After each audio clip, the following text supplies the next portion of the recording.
Hello everyone, welcome to the Unistellar channel. Thanks for being here. In this second video on the Science tab, we'll talk about another extremely interesting astronomical event in which you can participate, exoplanet transits. Your eVscope gives you the possibility to become an exoplaneteer. The process to find an exoplanet isn't complicated and anyone can do it. However, it's very precise and needs attention to detail. That's why we're going to explain every step in this new video. Ready? Let's do it.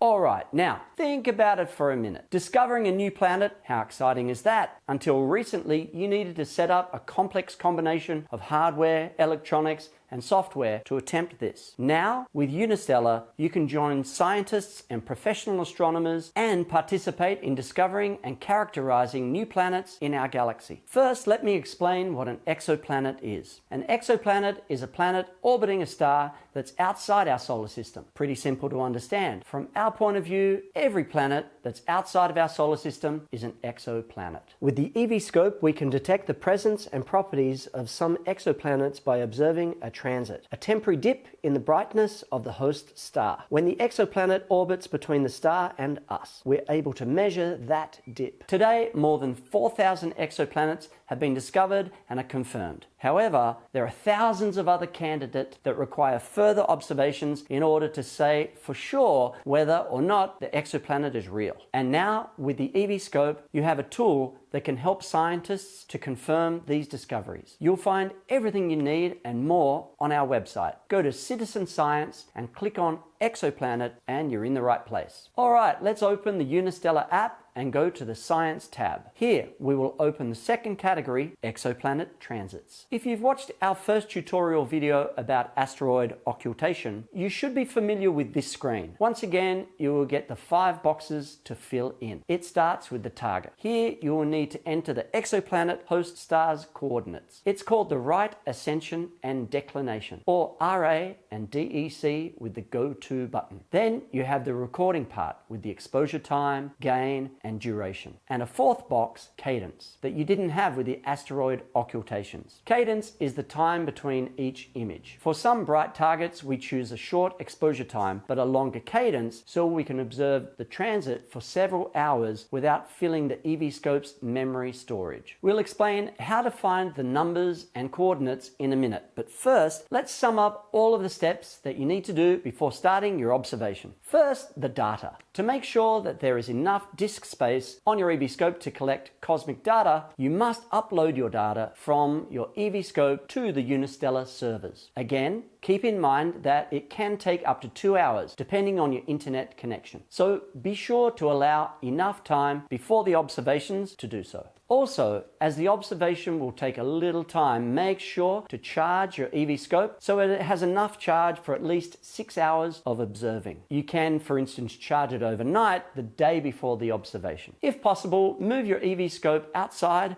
and remove the dust cap 30 minutes before the observation's recommended start time so it reaches the same temperature as the outside air to improve image quality. At last, be sure to check all the basics: bubble level, focus, and collimation. Once that everything is done and you've successfully aligned your eVscope with the sky, we can go further. Now we need to find the coordinates of the exoplanets. Just like the asteroid occultations, you'll find everything on the Unistellar website. Go to our transit prediction page on unistellar.com. Click on Citizen Science, Exoplanet, then Transit Predictions. Please read the text as you'll get precise explanations and information on what to do next. Once you've read it, select your region and you'll get a table with recent and upcoming transits. Select a transit and a map will show up with the different icons. As it's explained in the text above, blue stars mean full visibility. You can observe the entire event. Yellow triangle means full visibility, but with some tracking difficulty, especially when the target's altitude is above 70 degrees. And lastly, orange diamonds mean partial visibility. You may miss the start or the end of the event, but those observations are still valuable to us. To send the settings to the Unistellar app, open this page directly from your smartphone and click on the little smartphone icon. That is what we call a deep link. The app will open automatically with all the boxes filled in. Yes, it's very cool. Now, let's take a moment to talk about a very important step in order to get a good image. Darks. They're different from the dark frame created from the user tab. These are used to remove noise from the science mode images, so we can more accurately measure the light from the stars. About 5 minutes before the transit observation,